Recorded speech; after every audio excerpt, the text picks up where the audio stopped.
ଏବଂ ଏସପି କୁ ଯେତେବେଳେ ମାଡ଼ ଖାଉଛନ୍ତି ଫୋନ କରୁଛନ୍ତି ଏସପି କହୁଛନ୍ତି ଗୋଟିଏ ଘଣ୍ଟା କଣ ମାଡ଼ ଖାଇଲେ ମରିଯିବ ଏ କଥା ମଧ୍ୟ ଏସପି କହୁଛନ୍ତି। ସ୍ତ୍ରୀ ଲୋକମାନେ ବାଥରୁମ ଭିତରେ ପଶିଗଲେ ଦିଟା ସ୍ତ୍ରୀ ଲୋକ ବାଥରୁମ ଭିତରୁ ପଶିକି ତ ବାଡିଛନ୍ତି। ଆଇନ ଶୃଙ୍ଖଳା ହାତକୁ ଯାହା ହଉଛି ଦେଖାଯିବ। ଯଦି ଆମେ ରାଜରାସ୍ତାରୁ ବାଡାବାଡି କରିବା ଆରମ୍ଭ କରିବୁ ତାହେଲେ ଅପେକ୍ଷା କରିଛୁ ଦେଖାଯାଉ। କାଲି ଆମେ ଏଡିଜିକୁ କାଲି ତ ମୁଁ ଏଠୁ ଗଲି ରାତି 4ଟା ପର୍ଯ୍ୟନ୍ତ ବସିଥିଲୁ। କାଲି ଏଡିଜି ପାଖକୁ ଯାଇଥିଲୁ, ଦାବିପତ୍ର ଦେଲୁ, ଭିଡିଓ ଫୁଟେଜ ସବୁ ଦେଖେଇଲୁ, କଣ ହେଇଛି ନ ହେଇଛି ପ୍ରମାଣ ସହ ଦେଖେଇଲୁ ଏବଂ ଭଏସ ରେକର୍ଡିଂ ବି ଦେଲୁ। ଏବଂ ଏସପି କୁ ଯେତେବେଳେ ମାଡ଼ ଖାଉଛନ୍ତି ଫୋନ କରୁଛନ୍ତି ଏସପି କହୁଛନ୍ତି ଗୋଟିଏ ଘଣ୍ଟା କଣ ମାଡ଼ ଖାଇଲେ ମରିଯିବ ଏ କଥା ମଧ୍ୟ ଏସପି କହୁଛନ୍ତି। ଏବଂ ସ୍ଥାନୀୟ ଆଇଆଇସି ଜେନାପୁର ସେ କହୁଛନ୍ତି ଯେ ଆପଣ ମାନଙ୍କ ଭିତରୁ 4-5 ଜଣ ଅଛି ସେ କଥା ଆରମ୍ଭ କରୁଛନ୍ତି। ଆରେ ଗୋଟେ ପ୍ରାଇଭେଟ ଜାଗାରେ ଜଣଙ୍କର ସେମାନେ ଭୋଜି ଭାତ କହୁଛନ୍ତି, ଡିସେମ୍ବର ମାସ ସବୁ ଜାଗାରେ ଏଇନା ଭୋଜି ଚାଲିବ, ସରକାରୀ ଜାଗାରେ ତ କରୁନାହାନ୍ତି। ଆପଣ ରାସ୍ତାରେ ଯାଉଛନ୍ତି, ସେମାନେ ସ୍ତ୍ରୀ ପିଲା ଛୋଟ ଛୁଆ ସ୍ତ୍ରୀ ଲୋକ ସବୁ ଅଛନ୍ତି। ତ ହଠାତ୍ ଆସି ତା ଭିତରେ ବାଡାବାଡି କରିକି କହୁଛ ସରକାର ପକେଟରେ ପୋଲିସକୁ ପୁରେଇଛ ବୋଲି ତମେ ଏତିକି କଥା କହୁଛ। ତ ମୋର ଗୋଟେ କହିବା କଥା, ଧର୍ମଶାଳାରେ ରୀତିମତ ଏଇଟା ଚାଲିଛି। ବିଧାୟକକୁ ମାରିଲେ, ଗାଡି ଭାଙ୍ଗିଲେ, ଅଣ୍ଡା ଫୋପାଡ଼ିଲେ, ସେଥିରେ ପ୍ରତିବାଦ କରାହେଇଛି, ଦିଆହେଇଛି। ବହୁତ ଥର ଯାହା କିଛି କରାବେଳକୁ ସବୁ ଜାଗାରେ ଗାଁରେ ଗଣ୍ଡଗୋଳ କରୁଛନ୍ତି, ସବୁ କରୁଛନ୍ତି। କାଲି ଗୋଟେ ଏତେ ବଡ ତା ନିଜ ଘର ଭିତରେ ପଶି ଘର ଭିତରେ ଭାଙ୍ଗି, ଆପଣ ବିଶ୍ୱାସ କରିବେନି, ଡରିକି ସ୍ତ୍ରୀ ଲୋକମାନେ ବାଥରୁମ ଭିତରେ ପଶିଗଲେ ଦିଟା ସ୍ତ୍ରୀ ଲୋକ ବାଥରୁମ ଭିତରୁ ପଶିକି ତ ବାଡିଛନ୍ତି। ଭାବନ୍ତୁ ଓଡିଆ ଅସୁବିଧା କଥା ସରକାର କହୁଥିଲେ, ଅସୁବିଧା ଗଲା କୁଆଡେ ମୁଁ ବୁଝିପାରୁନି। କାଲି ଆପଣ ଦେଖିବେ, ଆପଣ ଧୈର୍ଯ୍ୟ ଧରିବେନି, ସେ ଯୋଉ ଉପରେ କାନ୍ଦୁଥାଏ ରାତିରେ। ଗୋଟେ ସ୍ତ୍ରୀ ଲୋକ ଜଣେ ଆସୁଛନ୍ତି, 2 ବର୍ଷ ଛୁଆକୁ ଶୀତ କାକରେ କିଛି ଆଣିନି ପିନ୍ଧିବା ପାଇଁ, ଆମେ ରାତିରେ ବ୍ଲାଙ୍କେଟ ଯୋଗାଡ଼ କଲୁ, ସବୁ କଲୁ। 2 ବର୍ଷର ଛୁଆକୁ ଧରି ଶୀତ କାକରେ ଦୌଡିକି ଯାଇଛି ଏବଂ ସେମାନେ ଏଠି ପଳେଇ ଯାଇଛନ୍ତି। ଏଠି ପଳେଇ ଆସିଲା ପରେ ଆମେ ଏଠି ଏଡିଜିଙ୍କ ପାଖରେ ବସିଛୁ, ଖବର ପାଉଛୁ ଯେ ଜାରକା ବଜାର ଉପରେ ବସିକି ସେମାନେ ଫୋନ କରୁଛନ୍ତି ଏଇଥର ତ ଟ୍ରେଲର ହେଲା, ଏଇଥର ସଫା କରିଦବୁ, ଏଇ ୱାର୍ଡ ଧମକଉଛନ୍ତି। ଆମେ ଏଠି ଖବର ଦଉଛୁ। କାରଣ ପୋଲିସ ପ୍ରଶାସନ ସହଯୋଗ ଏବଂ ତାଙ୍କର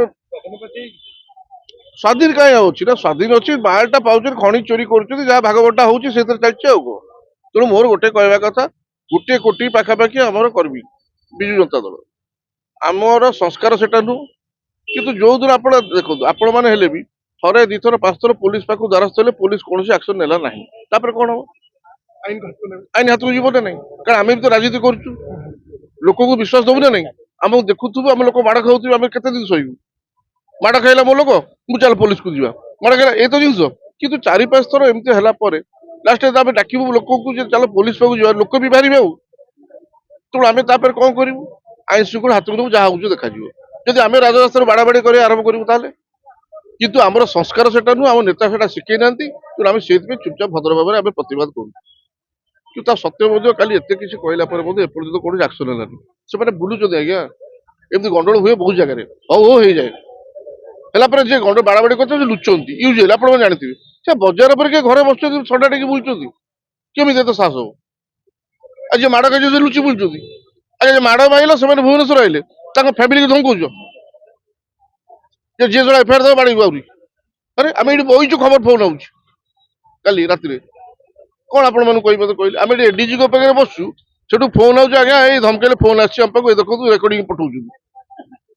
ଏ ଶଳା ଭୁବନେଶ୍ୱର ତ ପୁଅ ଯାଇଛି ତ ହେଲା, ସେ ଫେରୁ, ନହେଲେ ତମ ଦିଟାଙ୍କୁ ବୁଢା ବୁଢୀକି ଦବୁ। କଣ କହିବେ ଆଧରେ କୁହନ୍ତୁ? ଏଇଭଳିଆ ଧମକ, ଏଇଟା ଅତ୍ୟଧିକ ହେଇଯାଉଛି। 24 ବର୍ଷ ଶାସନ କଲେ ଆମେ କୋଉଠି ଏମିତି କରିବୁ? କି କଣ ଚାଲିଛି ମୁଁ ଜାଣିପାରୁନି। ଲୋକ ରାଜନୀତି କରିବେନି? ତମେ କହୁଛ ଟୋଟାଲି ବିଜୁ ଜନତା ଦଳ କର୍ମୀ ସମସ୍ତଙ୍କୁ ମାଡ ମାରି ଏଠି ସଫା କରିଦବ, ତମେ ରାବଣ ରାଜ ନା କଣ? ସବୁ ଜିନିଷର ସୀମା ଥାଏ, ସବୁ ଜିନିଷ ସୀମା ଥାଏ। ସୀମା ଟପି ଗଲେ ଆଉ ଯେତେବେଳେ ଅସହ୍ୟ ହେଇଯିବ, ଆଉ ଯେତେବେଳେ ଲୋକ ଆଇନକୁ ହାତକୁ ନେବେ, ସେତେବେଳେ ଆଉ କେହି ପିଠରେ ପଡିବେନି। ଆମକୁ କେତେ ସମୟ ଲାଗିବ ଭୁବନେଶ୍ୱର ଅଚଳ କରିଦେବା ପାଇଁ? କେତେ ସମୟ ଲାଗିବ? ତ ସରକାର ଥାଉ, ଏ ପୋଲିସ କିଛି କରିପାରିବେ?